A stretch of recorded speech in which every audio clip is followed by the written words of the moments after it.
এখানে আমার ফুলকপি কষা হয়ে গেল। এবার গরম মশলা দিয়ে দিলাম, ওপর থেকে ধনে পাতা ছড়িয়ে দিলাম, অল্প একটু ঘি দিয়ে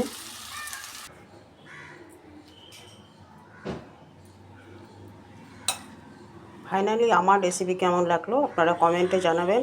ততক্ষণ আপনারা সুস্থ থাকুন, ভালো থাকুন, আবার দেখা হবে পরের স্টেপে। হ্যালো বন্ধুরা, আজ আমি দেখাচ্ছি একটু ফুলকপি কষা, ফুলকপির তরকারি, ফুলকপির ঝোল। আমরা তো অনেক রকমেরই সবাই খেয়ে থাকি, তবে আজকে আমি টুকরো টুকরো ফুলকপিগুলোকে কেটে নিয়েছি, জলে ভিজিয়ে রেখেছি একটু গরম জলে।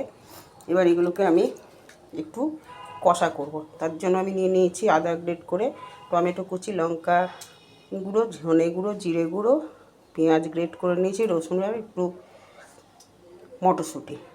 এবার কড়াইয়ে আমি একটু তেল, পাঁচফোড়ন, শুকনো লঙ্কা, একটু তেজপাতা দিয়ে দিলাম। এবার আমি ফুলকপিগুলোকে একটু কড়াইয়ের মধ্যে দিয়ে নাড়তে থাকি।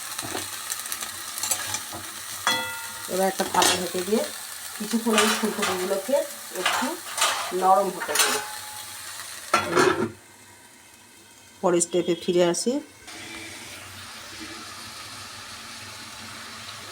এবার আমি একটু লবণ দিয়ে দিলাম পরিমাণ মতো, কারণ এগুলো নরম হয়ে যাবে ফুলকপিগুলো। হলুদ দিয়ে দিলাম। এরপর আমি নাড়তে থাকি। এগুলো একটু নরম হয়ে আসলে তারপর মশলা আমি দিয়ে কষাবো। ফুলকপি আমার 80% সিদ্ধ হয়ে গেছে। এইবার আমি মশলাগুলোকে গুলিয়ে একসাথে দিয়ে আবারও কষাতে থাকবো।